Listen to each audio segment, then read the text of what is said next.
Back to the future. Could it actually happen? Could a real time machine exist? I was devastated. I thought if I could build one, I could go back, see him again, warn him. In 2022, a man who had been missing for almost 30 years knocked on a stranger's door in rural Ohio. He was carrying a wooden box.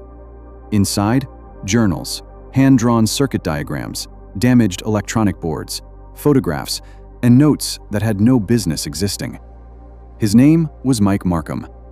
The last time anyone had seen him was 1997, the night he stepped into a machine he'd built in his own garage and was never seen again. By the time investigators arrived, the garage was ash. The concrete floor bore a 6-foot circular burn. Copper wiring had fused into the ground. Transformers had been destroyed by extreme heat. No body, no remains, no sign he had walked away. Just a single handwritten note folded inside a metal toolbox. It's not about time. It's about how you see things. For nearly 3 decades, the world assumed Mike Markham had died in that fire. Then, he came back, older, hollowed out, carrying evidence. Not evidence of time travel, something else. Something that makes time travel look almost quaint. Because according to Mike, the machine didn't move him through time at all. It broke his relationship with reality itself. And what happened during those missing years is why this story has to start at the exact moment he found the thing he was never supposed to find. The discovery. Mike Markham didn't emerge from a university lab. No government grant, no team of physicists. He was a man from rural Missouri with an obsession that went back to childhood: electricity. Growing up through the 70s and 80s, he was the kind of kid who took apart everything he could touch: radios, appliances, motors, old televisions. He scavenged parts from junkyards, borrowed electronics books from the local library, and built machines that sparked, hummed, and occasionally failed violently. To most people, it looked reckless. To Mike, it was a language. And sometime in the early 90s, working alone in his garage, that language answered him.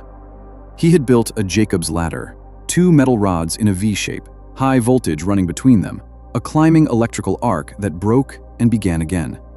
Basic equipment, classroom stuff. But one night, Mike added a cheap laser pointer, aligning the beam so it passed directly through the climbing arc. At first, nothing happened. Then the sound shifted. The electrical hum tightened into a different pitch. The arc steadied, almost controlled. Then Mike noticed the washer, a small steel washer on the workbench near the field. For a fraction of a second, it flickered. Not moved, not dragged by magnetism. It was there, then it wasn't. Then it was there again. Mike stopped breathing. He placed screws near the rods, coins, small bits of metal. And every so often, when the laser, the voltage, and the field aligned in exactly the right way, an object would vanish, only for a heartbeat. No flash, no sound, no visible movement. Just a small empty space where matter had been. Then the object would return, exactly where it started, as if reality had corrected itself and hoped no one noticed. The air smelled of ozone, but underneath that, something else. Metallic, cold. Something that made his skin tighten and the hair on his arms rise. That was the night Mike Markham's life split in two. Before the field, and after it. The call. In January 1995, Mike called Coast to Coast AM. Art Bell's late-night show had become a magnet for the impossible. Disappearances, UFO encounters, secret experiments. Art had heard everything. But Mike didn't sound like someone looking for an audience. He sounded frightened, unstable, like a man trying to describe something that was still scaring him. Art pressed gently. Could it be an optical effect? The arc distorting air? Mike's answer changed the tone of the call entirely. He said he knew the objects were disappearing because he could feel it when the field activated. The garage changed. The air thickened. Space seemed to pause. His dog wouldn't enter the building anymore. Birds had stopped landing on the roof. Living things were reacting before Mike could even fully explain what the field was doing. Art told him to document everything.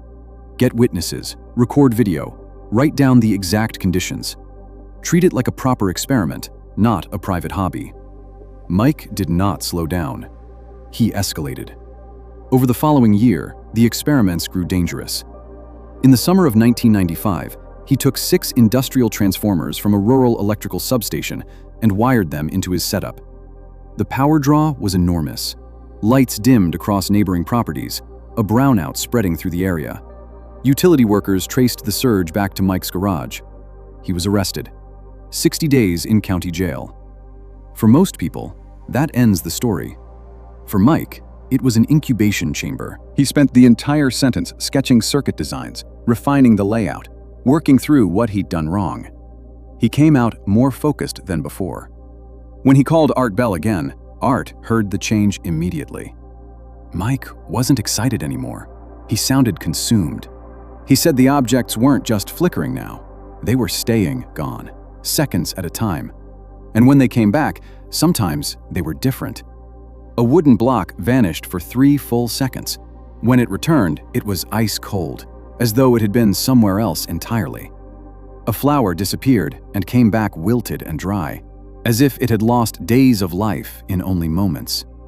Then came the part that made Art go quiet. Mike had tested the field on a mouse. The animal vanished for 5 seconds. When it returned, it was alive, but spinning in circles, slamming against the walls of its cage, refusing to eat or drink. 2 days later, it died. Art told him to stop immediately. He needed real scientists, real oversight, people who understood what they were handling. There was silence.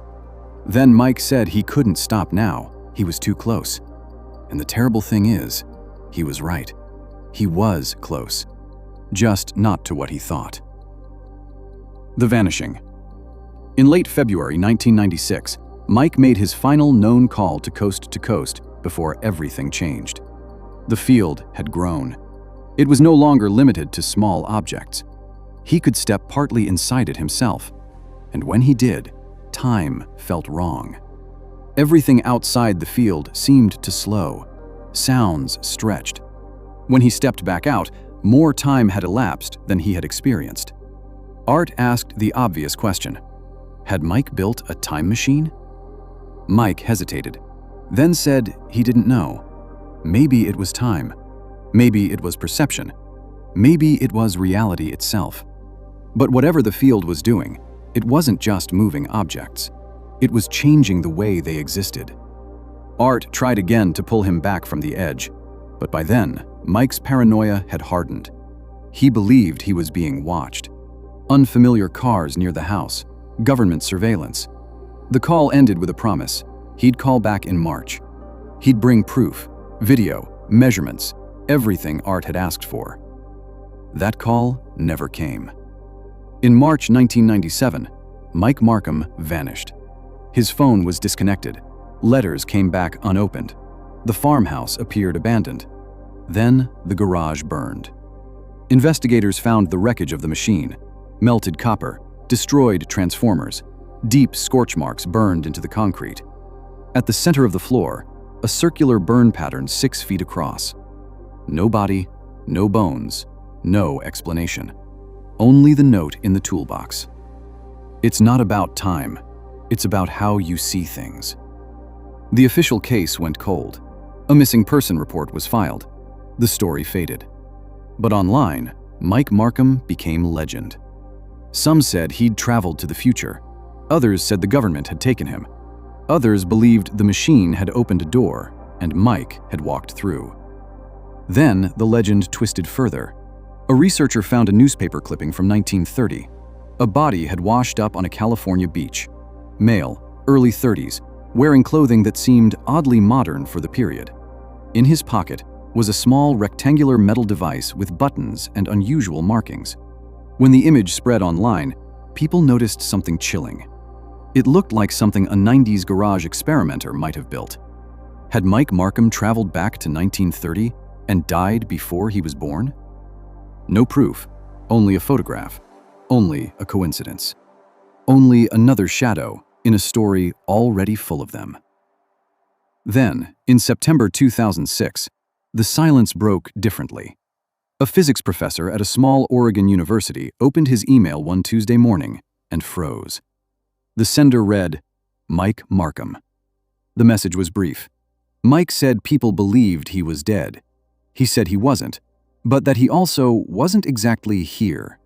He attached diagrams for something he called a third-generation vortex stabilization frame and warned the professor not to build it, only study it. The attachments were far beyond anything Mike had described publicly.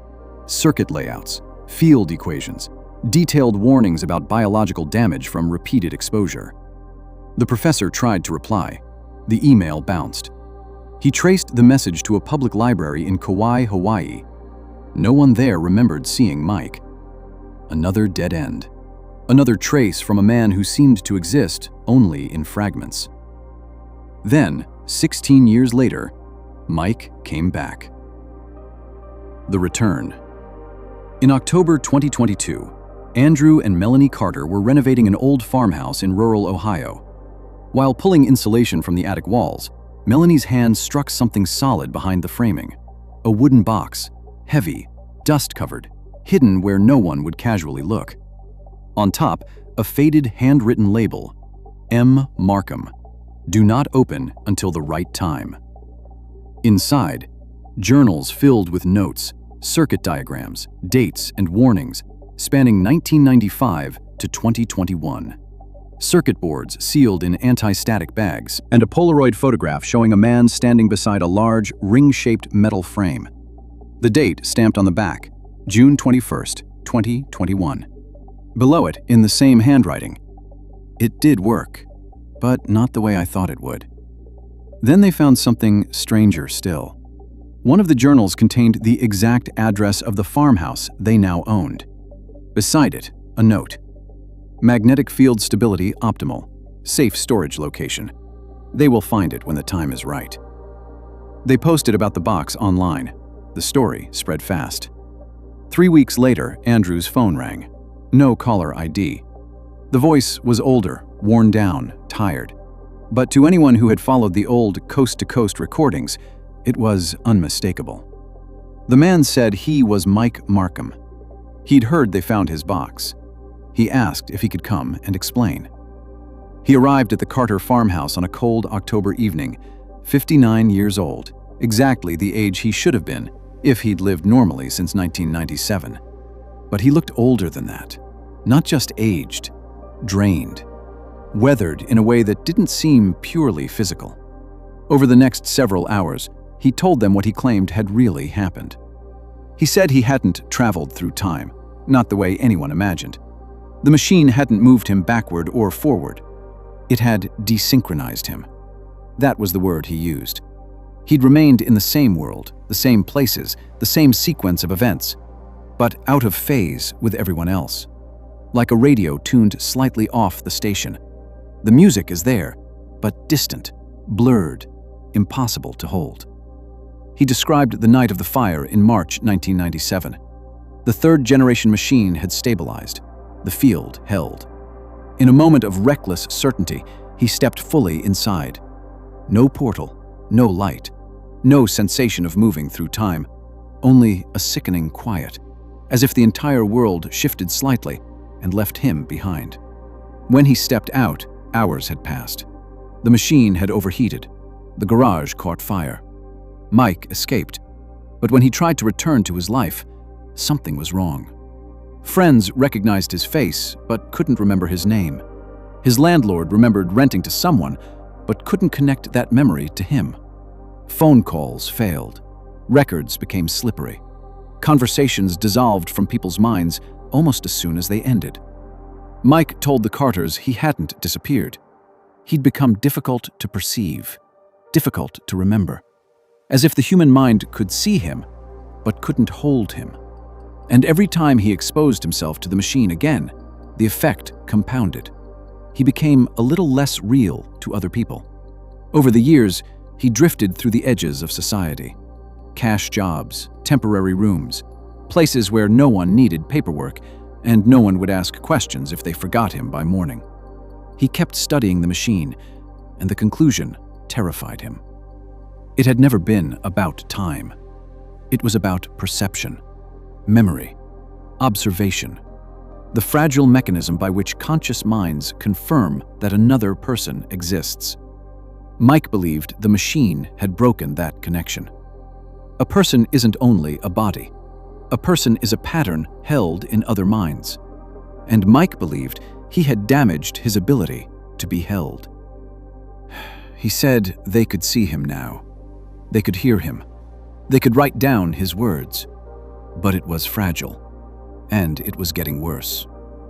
When the Carters asked why he'd come back, Mike said he was running out of time. Not chronological time, memorable time. Soon, he believed, he would become completely unholdable. Present, but unperceived. Alive, but impossible for the human mind to retain. Before he left, he made 3 requests. Send the journals to a private research archive. Lock the attic. Some equipment hidden there was still magnetically active. And never try to contact him again.